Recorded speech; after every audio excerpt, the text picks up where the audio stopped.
अस्सलाम वालेकुम। क्या हाल चाल? उम्मीद करते हैं कि आप खैरियत से होंगे। हमारी दुआ है कि आप हमेशा खुश रहें, हंसते और मुस्कुराते रहें और इसी तरह हमें अपना प्यार दिखाते रहें। बिल्कुल जी, मेरा नाम मुअज्जम अली, मैं हूं तारिक महमूद। मैं मोहम्मद यूसुफ। तो आज हम जिस वीडियो पर रिएक्ट करने जा रहे हैं, वीडियो का टाइटल है lesson from India Europe transforming Pakistan मोरो।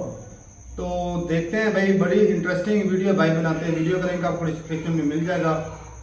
तो क्या कुछ यूरोप से सीख सकते हैं, क्योंकि यूरोप ने भी बड़ी जंगें लड़ी, पाकिस्तान ने भी बड़ी जंगें लड़ी इंडिया के साथ। तो जानी नुकसान हुआ, माली भी नुकसान हुआ, लेकिन आज भी यूरोप तो ठीक हो गया, लेकिन पाकिस्तान और इंडिया वहां पर ही खड़े हैं। देखते हैं वीडियो और अपना भी एंड कर देंगे। कौन करते हैं 3 2 1 वीडियो स्टार्ट। जैसे इंडिया और पाकिस्तान के लोग एक दूसरे से ढेर सारी जंगें लड़ चुके हैं, वैसे इधर यूरोप के लोग भी एक दूसरे से ढेर सारी खून रेज जंगें लड़ चुके हैं। जर्मनी और फ्रांस के दरमियान कॉन्फ्लिक्ट्स में तो इंडो पाक कॉन्फ्लिक्ट से भी ज़्यादा लोग मर चुके हैं। एक वक्त पे जर्मनी ने दूसरी जंग अज़ीम में फ्रांस पे कब्जा तक कर लिया था, मगर अब इनके दरमियान अमन है। कैसे? एक्शन। जो कौमें अपनी तारीख से वाकिफ़ नहीं होती ना, वो उसको दोहराने पे मजबूर हो जाती।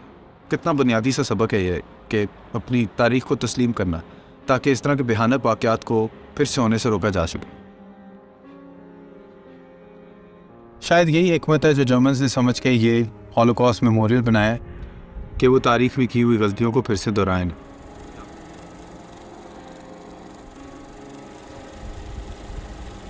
यहाँ पे तो बच्चों को उनकी तालीम में भी सिखाया जाता है कि उनके बाप दादों ने क्या गलतियाँ की तारीख में, क्या ज़्यादतियाँ की लोगों के साथ। हर जगह यहूदियों के खिलाफ तासुफ मिटाने के लिए इस तरह के मेमोरियल्स बने। क्या हम बड़े सगीर के लोग ऐसा करते हैं? पाकिस्तानी होने के नाते मैं आपको बता सकता हूँ कि नहीं करते, क्योंकि अगर करते तो हम दूसरी नस्लों के साथ, उनकी मुख्तलिफ तहज़ीब और अकायद के साथ एक कबूलियत और बर्दाश्त का जज्बा पैदा कर पाते। मगर इधर हम कॉम्प्लेक्स तारीख को सिंप्लीफाई करके गंद को कारपेट के नीचे छुपा देते हैं, जैसे कि हमारे बाप दादों ने कभी कुछ बुरा नहीं किया, हिंदुओं ने मुसलमानों के साथ बुरा किया, मुसलमानों ने हिंदुओं के साथ बुरा किया, मुसलमानों ने सिखों के साथ किया, सिखों ने मुसलमानों के साथ किया, इंसान ने गर्ज इंसान के साथ ही बुरा किया और कोई दूध से धुला हुआ नहीं है। और ये भी मुमकिन है कि गोरों ने इस खित्ते के लोगों को कॉलोनाइज़ करने के लिए अपनी डिवाइड एंड रूल की पॉलिसी के हिसाब से उनके दरमियान तासुबात पैदा किए, रिलीजियस डिविजन्स को डीपन किया और सेपरेट इलेक्ट्रेट्स में बांटा, effectively इंस्टीट्यूशनलाइजिंग religious divisions in politics. British तो भाई इस खित्ते में इनकरेज करते थे कि लोगों के मजहबी तफरक़ात पैदा हों। वो सेंसस करवाते थे कि लोगों को अपनी मजहबी बना पर शनाख्त देनी पड़े, कि अब पाकिस्तान के मुसलमान किसी और के दीन की नफ़ी करके ही अपना शनाख्ती कार्ड पाते हैं।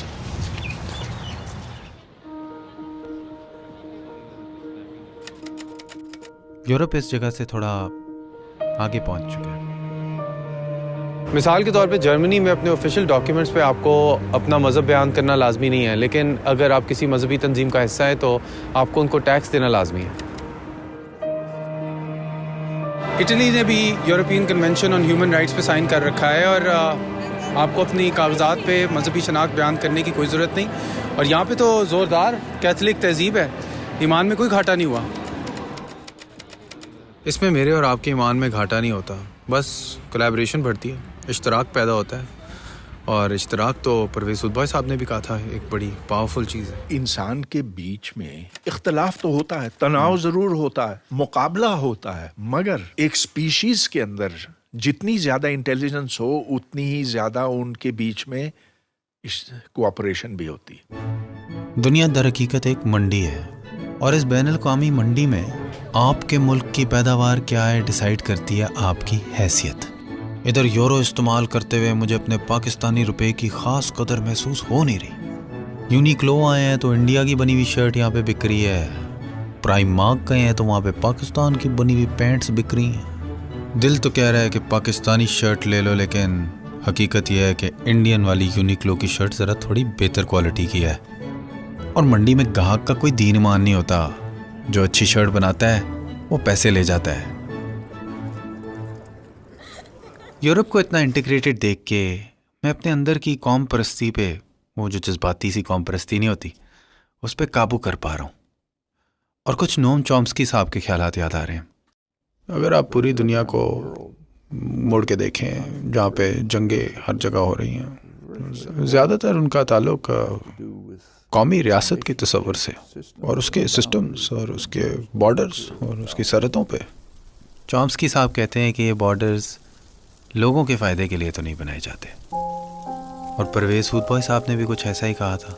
Nation state is an abomination. लकीरें पहली दफा खींची गई थी 1648 में। एक तो 1914 में जंग हुई यूरोप के अंदर, जो इंतहाई खूनरेज थी, और उससे कई गुना ज्यादा जब दूसरी जंग अज़ीम 1939 में हुई। यूरोप ने उससे बहुत सीखा। यूरोप ने अपनी तबाही को देखते हुए कहा कि अब ये नेशन स्टेट ऐसी खतरनाक चीज है कि इसमें एक नेशन स्टेट दूसरे के खिलाफ जहरीला प्रोपेगेंडा करके अपने लोगों को पागल कर सकता है। फिर ये कुत्तों की तरह एक दूसरे के साथ लड़ते हैं, चीरते फाड़ते हैं, एक दूसरे का गोश्त खाते हैं। तो इसे खत्म करो। कहीं मैं भी इस निज़ाम का गुलाम तो नहीं, जहां गुमशुदा रूह अपना झंडा बुलंद करती है,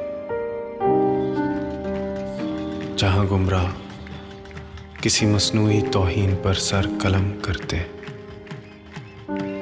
जहां तनकीदी सोच को हम ख़त्म करते हैं, जहां कमज़ोरी की सियासत आसमान को काला कर चुकी है और रूहों के ढेर कचरे में मिलते हैं।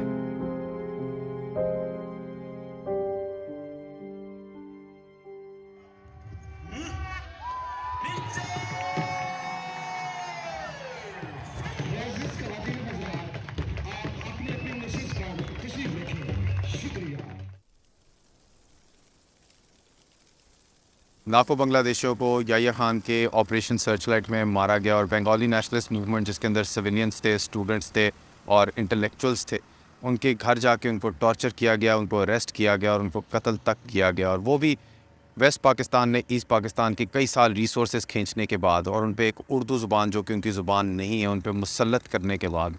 और आज भी पाकिस्तानी टेक्स्ट बुक्स के अंदर ईस्ट पाकिस्तान का वेस्ट पाकिस्तान से जुदा होने का इल्ज़ाम हिंदुओं पर लगाया जाता है, और एज ए रिज़ल्ट पाकिस्तानी मुसलमानों को मजलूम पेश किया जाता है। ये तारीख में अपने आप को मजलूम याद रखने से और सेल्फ विक्टिमाइजिंग नैरेटिव पेश करने से हम अपने आप के साथ ही बुरा करते हैं, नेगेटिव स्टीरियोटाइप्स को रीइंफोर्स करते हैं, डिस्क्रिमिनेशन और तासुब और भी पैदा करते हैं, और मुल्क के अंदर और मुल्क के बाहर भी कोऑपरेशन कम होती है। तो पाकिस्तान, इंडिया और बांग्लादेश को इन सब चीज़ों से आगे बढ़ने की ज़रूरत है, मगर कैसे? इधर जर्मनी में दूसरी जंग अज़ीम के 25 साल बाद जर्मन चांसलर विली ब्रांट का पोलैंड में वॉर्सॉ गेटो मेमोरियल पर एक दौरा हुआ। मेमोरियल पर ब्रांट जज्बात में आकर यादगार के सामने घुटनों पर उतर आए, जिससे उन्होंने नाज़ी हुकूमत के दौरान वर्ल्ड वॉर 2 में हॉलोकॉस्ट समेत जो जुर्म हुए थे उनके लिए नदामत और तौबा का इजहार किया।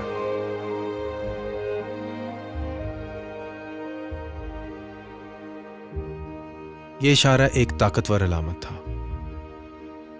जुल्म करने वाले ने जिम्मेदार होने का एतराफ़ किया और हमसायों के साथ अमन आया। क्या पाकिस्तान ने कभी अपने जराइम का एतराफ़ किया? मेरे दादा भी इस रोड के पार बॉर्डर की दूसरी तरफ से ही हिजरत करके यहाँ पे आए थे, और सुना है कि परदादा के नाम पे अमृतसर में कोई सड़क भी है, और भी लोगों से मिला हूँ, कहते हैं उनके परदादों के नाम पे सड़कें भी हैं, जो कि शायद हम कभी देख ना पाएंगे, क्योंकि ये दीवारें जो हैं वो दुश्मनी की नुमाइंदगी करती हैं और तकलीफ़ तकसीम की जो है उसकी नुमाइंदगी करती हैं, और ये जगह बेरंग हो चुकी है। इसी तरह बर्लिन की ईस्ट दीवार भी एक ज़माने में एक बॉर्डर को नापती थी। सियासी और मुआशी अलहदगी आ गई थी यहाँ के लोगों के दरमियान, मगर लोगों ने एक दूसरे को अलहदा ना समझा और दीवारें तोड़ डाली। और अब इनका ये है बर्लिन वॉल मेमोरियल, जो कि एक ज़माने में ईस्ट और वेस्ट बर्लिन को दीवार अलहदा करती थी, अब एक यकजहती की, पीस और अमन की इलामत बन चुकी है। हर दीन, हर नस्ल के फ़नकार यहाँ पे आके अब प्यार और मोहब्बत के रंग भर देते। मैं सोचता हूँ कि कभी हम भी इन दीवारों पे क्या रंग भर पाएंगे।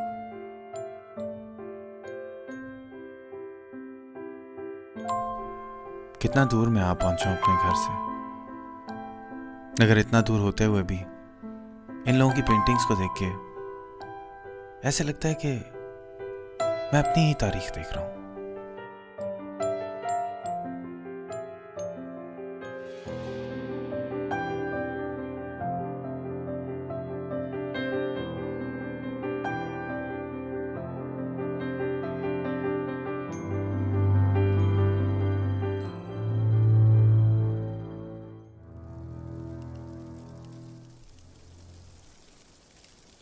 इस वक्त मैं इटली में मौजूद हूँ, अब्दुल सलाम के international centre of theoretical physics से ज़्यादा दूर नहीं।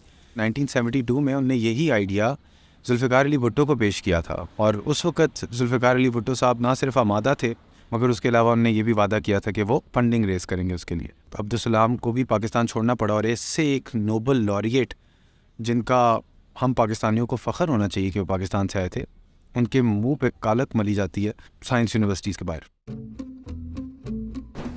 ये हैं अल्बर्ट आइंस्टाइन। फिजिक्स की दुनिया में आप जानते ही होंगे कि इनने गैर मामूली कारनामे सर अंजाम दिए, और जब इनको 1933 में अमेरिका शिफ्ट होना पड़ा नाज़ी परसिक्यूशन से बचने के लिए, तो इस यहूदी साइंसदान ने कभी वापस आना जर्मनी पसंद ना किया। मगर अब इस यहूदी साइंसदान के अजीम काम को इधर जर्मनी, बर्लिन, जहाँ के ये ओरिजिनल बाशिंदे हैं, उनके मुजस्मों के ज़रिए अप्रिशिएट किया जाता है, पहचाना जाता है। इनका ये स्टैचू रिप्रेजेंट करता है जर्मन्स की डेडिकेशन साइंटिफिक अचीवमेंट्स की तरफ।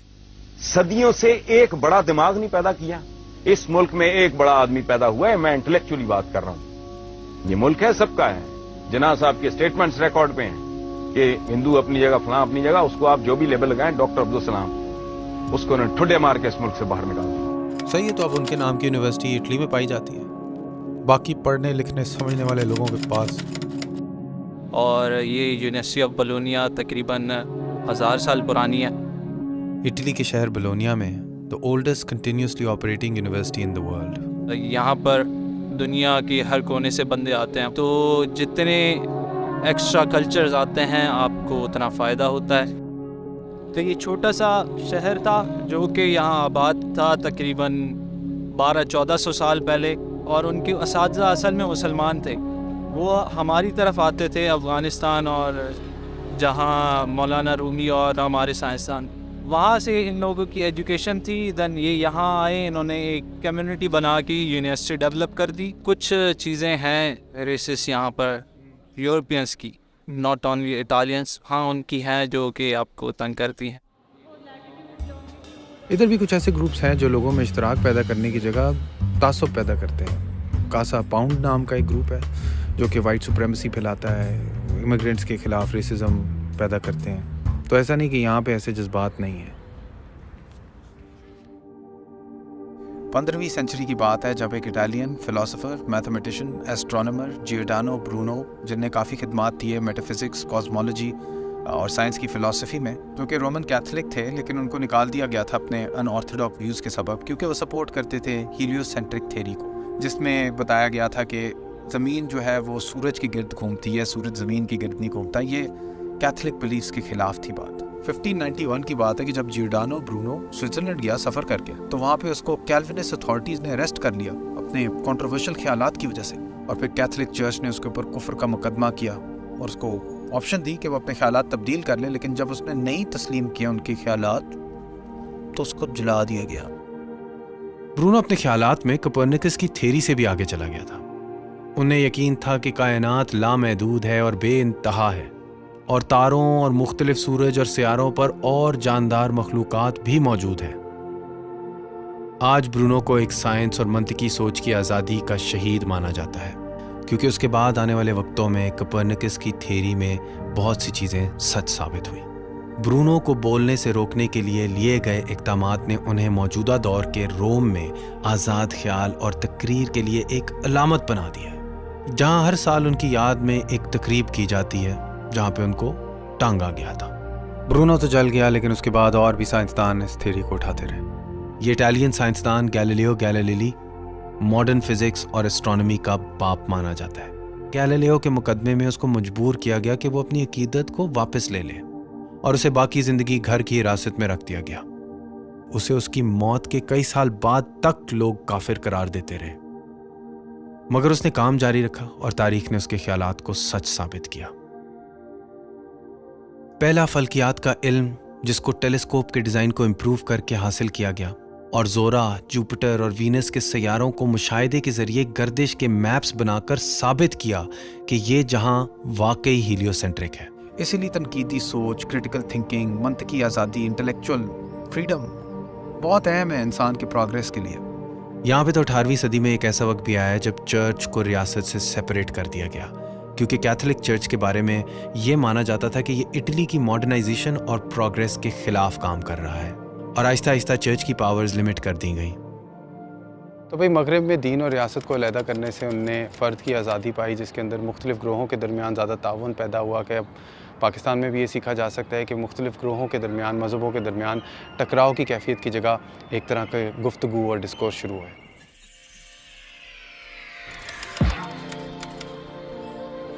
इनकी जो कॉन्स्टिट्यूशन है, जिसको ये बेसिक लॉ कहते हैं, वो एक फेडरल सिस्टम ऑफ गवर्नमेंट के लिए प्रोवाइड करती है, और उसके अंदर वाज़े तौर पे बयान कर दिए गए हैं इख्तियारात और ज़िम्मेदारियाँ वफाक की, रियासत की और म्यूनिसिपैलिटीज़ की। यहाँ की स्टेट्स को इख्तियारात दे दिए गए हैं ताकि वो अपने एजुकेशन के, अपने कल्चर के, अपनी पब्लिक ट्रांसपोर्टेशन के, अपने इन्वायरमेंटल कंडीशंस के खुद ही फैसले कर सकें। यानी कि उनकी लेजिस्लेशंस और उनकी गवर्नमेंट्स भी अलहदा बैठती हैं ताकि वो अपने शहर के बाशिंदों के हिसाब से पॉलिसी सेट कर सकें ताकि उनका फ़ायदा हो। कराची मांगता है, और ये जो devolution of powers local bodies को दी गई हैं वो इसलिए दी गई हैं ताकि जो रहने वाले लोग हैं, जो लोकल्स हैं वहाँ के, उनके मुताबिक फैसले किए जाएँ। एक सेंट्रल गवर्नमेंट सारों के पैसे ना खा जाए, फिर पंजाब खा जाता है पाकिस्तान के। पावर की डिसेंट्रलाइजेशन, लोकल गवर्नमेंट्स को मजबूत करना, इंफ्रास्ट्रक्चर को डेवलप करना, ये सब चीज़ें हम इनसे सीख सकते हैं। और हाँ, साथ साथ करप्शन भी ख़त्म करनी है। वो तो इस बार मैं बताना ही भूल गया। क्यों भाई, आजकल हम सीख रहे हैं तारीख के सबक, आगे हम जा रहे हैं इटली की तरफ, सीखना चाह रहे हैं वहाँ की रेनेसांस से कोई सबक। कैसी लगी वीडियो? Leave a comment. बात नहीं पसंद आई, लीव अ कमेंट। पसंद आई तो लाइक, शेयर, सब्सक्राइब। चलें जी, वीडियो खत्म हो गया भाई साहब। आज तक जितनी भी हमने वीडियोस देखी है ना, ये सबसे ही अलग यूनिक वीडियो, जिसको बोलते हैं ना मास्टरपीस, वो लगा भाई ने बहुत कमाल की वीडियो बनाई। और काश ये जो वीडियो बनाई हुई है ना, अगर कोई बंदा समझ जाए ना, जो मैसेज वो देना चाहते हैं, जो मैसेज देना चाहते हैं, काश ये हमारी जो हुकूमतें हैं ये समझ पाए, और हमारी जो अवाम है वो समझ पाए कि भाई नफरतें कैसे ख़त्म करनी है और ये क्यों ज़रूरी है, हमारी आने वाली नस्लों के लिए ज़रूरी है। बिल्कुल हमारे जो आज देखा तारक भाई, अवाम पाकिस्तानी, बंगाली, इंडियन जो भी है, जितना मर्जी इसको सीख लें, लेकिन जब तक घुटने नहीं टेकेंगे हमारे हुक्मरान, उस वक्त तक हम कुछ भी नहीं कर सकते। लेकिन अवाम हुक्मरान ने घुटने टेके, उसने पीछे वाली जंगों से सबक सीखा, घुटने टेके, माफी मांगी, बिल्कुल मुआहदे किए, तब जाकर अमन सुकून आया, तब जाकर उन्होंने तरक्की की। जो उन्होंने लेने खींची उनको गिरा दिया गया, तब जाकर ये पैसा वापस। आप अवाम जो मर्जी कर रहे हैं, लेकिन अपनी कुर्बानियां भी देते हैं, फिर भी हुक्मरान भाई साहब असल में भाई साहब सिखाना यही चाहते थे कि उनसे सीखो। इतनी बड़ी जंगें लड़कर जब वो आज एक दूसरे के साथ भाइयों की तरह रह रहे हैं, तो हम क्यों नहीं रह सकते?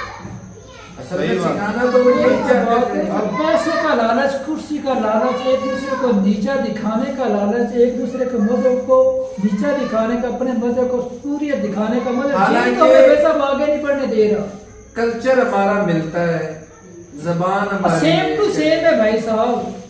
और कईयों के तो खानदान बटे हैं ना, आधी फैमिली के मेंबर इधर पाकिस्तान में, आधे इंडिया में, फिर भी लोग मजबूर है भाई से मिलेंगे। अगर बंदा पढ़े ना हिस्ट्री, सबसे बड़ी अगर हिस्ट्री की बात करूँ ना मैं, अशोक की हिस्ट्री देख लें, जिन्होंने वो एक जंग हुई थी जिसमें वो काफी जो लोग वो मारे गए थे, तो उसके बाद उन्होंने छोड़ छोड़ के फिर वो अमन पे आ गए। अब हमारी हिस्ट्री देख लें 1947 वाली, चलो पुरानी हिस्ट्री छोड़े, 1947 वाली हिस्ट्री देखें तो भाई यहाँ पे जो हिस्ट्री एक तो गलत पढ़ाई जाती है, सर गलत पढ़ाई जाती है, खुद को मासूम बताया जाता है और दूसरों को चोर डाकू, सही बात, जालिम लोग दूसरों को बताया जाता है। वो जो लोग मरे, चाहे वो पाकिस्तान से मरे, चाहे हिंदू मरे, मुस्लिम मरे, सिख मरे, जो मरे, हमारे अपने ही लोग थे, बड़े सगीर, जो शुरुआत से देखो भाइयों की तरह रहते थे। लेकिन ये मोरों के आने से वो क्या जी नफरत पैदा हो गई। एक तो उन्होंने जात पात का बड़ा मुद्दा उठा दिया गोरों ने, एक रिलीजन का मुद्दा बड़ा उठा दिया। उन्हें पता चला ना कि हम कैसे लड़वा सकते हैं एक दूसरे के साथ, इन्हें लड़वा कैसे सकते हैं। वो गोरे तो चले गए लेकिन आज भी उनकी जो वो फैलाई नफरत है आगे वो आज भी खत्म नहीं हो पा रही। और शायद हो और सकता है हमारी इसमें बेवकूफी है भाई, बहुत बड़ी हमारे है लीडरों भाई। की बेवकूफी है। असल में लीडर भी उसी चीज को आगे का इस्तेमाल करके वही कार्ड खेलते हैं, वो हुकूमत करते हैं और हम अवाम का नुकसान होता है। मरते कौन है भाई? ये कभी प्राइम मिनिस्टर या ये मरे हैं कभी इस तरह जंग में? कोई नहीं, आम लोग ही मरते हैं। आम लोग मरते हैं, हमारे जैसे तुम्हारे जैसे आम नॉर्मल लोग मरते हैं। दंगे हो जाते हैं, कौन लोग मरते हैं? ये बड़े बड़े लीडर नहीं इसमें मरते, बिल्कुल आम लोग मरते हैं। चलो इंडिया के अंदर तो हिस्ट्री पढ़ाई जाती है, उनको पता भी हिस्ट्री का, लेकिन वो भी भाई साहब, हमारे वहाँ पर भी जैसे काफी ज्यादा नहीं सीखना भाई साहब इन पीछे वाली जंगों से, अगर उन्होंने भी नहीं सीखा तो भाई साहब इंडिया वाले लोगों और हमारे लोगों में कोई फर्क नहीं। हिस्ट्री चलो हमें तो पता ही गलत जाता है, वो हिस्ट्री सिखाने की कोशिश ही नहीं की जाती। इसके पीछे एक और बात है। हिस्ट्री जो पढ़ाई जाती है ना, वो हमें ये सिखाया जाता है भाई हमारे बुजुर्ग, हमारे पास्ट वाले इतने स्ट्रॉन्ग थे, हम लोगों ने ये कर दिया, वो कर दिया, ये मार दिया, वो मार दिया, बस ये अपने मुसलमानों को बचाने ये नहीं सिखाते भाई साहब उन लोगों ने ये गलतियां की थी, ये जाने गई, मासूम लोगों की जाने गई, तुम लोग ये गलती मत कर देना, ये नहीं सिखाते। ये कहते हमारे ने इतने मार दिए, हमारे ने इतने मार दिए, वो इतने थे इतने मार दिए, यही कुछ सिखाते हैं। तो ये जी जोश आता है भाई हम तो बहादुर कौम है, हम लड़ेंगे मरेंगे, बस यही सी अमन की कोई नहीं बात नहीं था। अमन की कोई असल में जब तक हालांकि दूर नहीं रखेंगे ना उस वक्त तो मजहब कब सिखाता है कि तुम नफरतें पैदा करो? यही तो बात है, कौन सा मजहब सिखाता है? सही बात तो ये कि हम मजहब को फॉलो ही नहीं करते भाई। मजहब तो दुनिया में कौन सा मजहब सिखाता है? मजहब क्या सिखाता है? आपने अपनी जिंदगी कैसे गुजारनी। अब आप अपनी जिंदगी कैसे गुजारें कि आप अपनी जिंदगी दूसरे पे तो नहीं थोप सकते। आप अपनी जिंदगी गुजारो अच्छे अंदाज से, जो मजहब सिखाता है उसको फॉलो करो, नमाज पढ़ो, कुरान पढ़ो, रोजा रखो, हज ज़कात दो, आपकी जो ड्यूटीज हैं। बिल्कुल। अब ये तो नहीं कि भाई मैं अगर इस तरह जिंदगी गुजार रहा हूँ, दूसरे के ऊपर वो तलवार लेकर चढ़ जाओगे तुम भी इसी तरह जिंदगी, नहीं, उसकी अपनी मर्जी है, अपनी मर्जी है भाई उसकी, वो और उसने अपनी जिंदगी का खुद जवाब दे होना है आखिरत में। दरअसल जब तक आप तस्लीम नहीं ना करेंगे अपनी गलतियां, उस वक्त आप बस यही बात सुधार भी नहीं लाया। ये तस्लीम और पाकिस्तान के लीडरों को तो भाई साहब मैं सारी जिंदगी विलन ही बोलूंगा, ये कभी हीरो ना थे ना ही कभी हो सकते हैं। ऐसी बात है। जो इन लोगों ने ये इस्लामी कार्ड खेलते ना कि भाई हम मुसलमान हैं, तो ये मुसलमान ऐसे मुसलमान होते हैं जो अपने लोगों के ऊपर जुल्म करते हैं, इज्जतें लूटते हैं। यह इस्लाम ये सिखाता है कि लड़कियों की इज्जतें लूटो, मासूम लोगों को जान से मारो। वो बंगाली मुसलमान नहीं थे क्या यार घटिया लोग, कसम से ये शुरुआत से इनकी सियासत गलत थी। ये मुसलमान नहीं, ये ना इस्लाम का झंडा लेकर निकले, ये जिम्मेदारों और इस्लामिक कंट्री के हिसाब से इन्होंने पाकिस्तान हजारादारी ये सिर्फ अपनी दौलतें बचाने के लिए ये निकले हैं, ये अपनी पावर बचाने के लिए निकले। ना इनको कोई इस्लाम की फर्क है, ना इनको किसी इंसान की, ना मुसलमान की। बिल्कुल जी बिल्कुल। अच्छा इंडिया और पाकिस्तान का तारक भाई छोड़ दे, ये जालिम लोग हैं। चलो जी ऐसे लोग हैं, मैं पाकिस्तान और अफगानिस्तान को थोड़ा सा ले लो। अब इसमें तो कोई इसमें कोई काफरों वाला क्यों तारक, कोई काफरों वाला मामला, गैर मजहबी वाला मामला, वो भी मुस्लिम, पाकिस्तान भी मुस्लिम, इनकी तो पुलिस ही दोगली है ना पाकिस्तानी हुक्मरानों के शुरू दिन से भाई साहब। वो तो हम मान रहे हैं, हमें पता भी हिस्ट्री हमने टोटली रॉन्ग। हिस्ट्री को छोड़ो, पैसे लेके गद्दार कौम का होना, पैसे लेकर अपने भाइयों को मरवा देते हैं। चलो वो तो पैसे हम मुसलमान लेते हैं, गद्दार हम शुरू से ही है माना, लेकिन पूरे एशिया को अब थोड़ा सा कंपेयर करो भाई, हम पूरा एशिया क्या कर रहे हैं। एशिया भी अब हर कोई चाहता है कि मैं अमेरिका के आगे पीछे रहूं, हर कोई यही चाहता है। ये तो शुक्र है, ये तो एक वाद मुल्क इंडिया है जिसने कहा है कि मैं नेटो का हिस्सा नहीं बनूंगा भाई। सही बात है। एक पूरी दुनिया में एक वाद मुल्क ये है।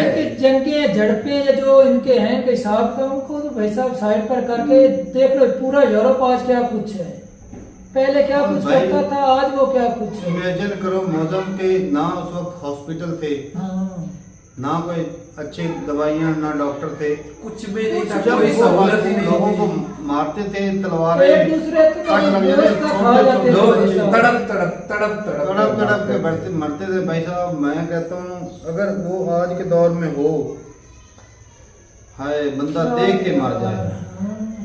और देख ले कि जो उन्होंने गलतियां, यूरोप वालों ने जो गलतियां की, अब उन्होंने सुधार ली, लेकिन आज भी हमारे नहीं सीखते। हमारे तब सीखेंगे जब इनकी 15-20 नस्लें और जो है वो जिल्लत में अपनी जिंदगी गुजारेंगे, कत्लो गारत हालांकि देख लो इतने इतने बड़े साइंसदान, उनको उन्होंने बुरा भला उनको गलत माना, और हिस्ट्री ने बाद में उसको सही किया कि बाकी वो अपनी जगह पर अक्सर होता ही ऐसा है। स्टैचू बनाए गए साइंसदानों के साथ ना, सच्चे लोगों के साथ होता ही ऐसा है, और बाद में जब उनकी सच्चाई को और उनकी इज्जत उनके मर जाने के बाद ही की जाती है। तो भाई खेलते हैं, अभी कौन सा नहीं खेला जा रहा, अभी इधर ये लेकिन उधर कम है सिर्फ मामूली सा, लेकिन उसके ऊपर वो अगर आपने किसी मजहब के साथ अपने आप को लिंक करना तो वैसे आपको टैक्स पे करना पड़ेगा। वो किसी वो तो हमारे सही कहा है। दूसरे मजहब को नीचा दिखाने के लिए अपना कार्ड वो देते हैं। हाय तो भाई ये पूरा खित्ती भाई साहब ऐसा है, एक आधे का वो नहीं ब्लेम कर सकते, एक आधा अगर ठीक हो जाए ना कंट्री तो बेटा दूसरा नहीं रहने देगा उसको ठीक। जैसे सारों को एक माइंड सेट करना होगा, उस हिसाब से चलना होगा, तब जाकर ये खुशहाली आएगी, लेकिन ये या इंसानियत की कुछ कदर आएगी, और कुछ भी नहीं। दूसरे कंट्री तो सीख गए, इतनी जाने जा चुकी हैं, लेकिन आज भी हमारा खित्ता नहीं सीखा। आज भी देख लो इंडिया चाइना लड़ रहा है, पाकिस्तान इंडिया लड़ रहा है, ये सीख नहीं रहे क्या यार। जियो और जीने तो बॉर्डर जिस तरह उनके खुल गए, तुम भी इसमें सबसे बड़ा विलन तो भाई मैं पाकिस्तान को पैदा करने वाला, अफगानिस्तान में बेसकूनी पैदा की, इंडिया में बेसकूनी पैदा की, कश्मीर वाला मुद्दा छोड़ दे यार, उनको जीने दे, कश्मीरियों बेचारियों को भी जीने दे, खुद भी जियो और दूसरों को भी जीने दो। उनके क्या ऊपर है लड़ाई झगड़ा? अगर इंडिया में जो कश्मीरियों के साथ जो हुआ था ना, जो जाने उनकी गई हैं, वो सिर्फ और सिर्फ पाकिस्तान की वजह से। ये फंडिंग करते थे, उठ जाते थे, वो ठोक देते थे, और ये इधर से विक्टिम कार्ड खेलते, कश्मीरियों पे जुल्म हो रहा है। ये सब जो स्टेट के खिलाफ खड़ा वो ठोकेंगे। पाकिस्तान ऐसा कंट्री जो इस पूरे खित्ते के अंदर बात अपनी फैलाने की ना मेन वजह यही है, यही मरकज है।